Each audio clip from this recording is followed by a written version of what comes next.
In this tutorial, I'll show you how to add a share button in Weebly. Open your browser and go to weebly.com, then log in to your account. From your dashboard, select your website and click Edit Site to open the editor.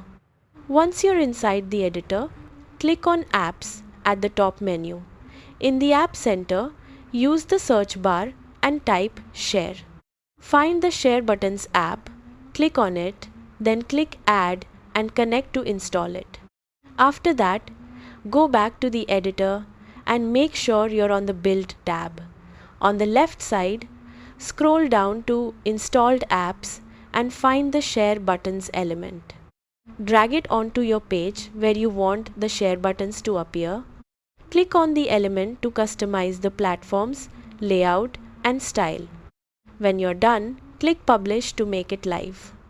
That's how to add a share button in Weebly. Thanks for watching.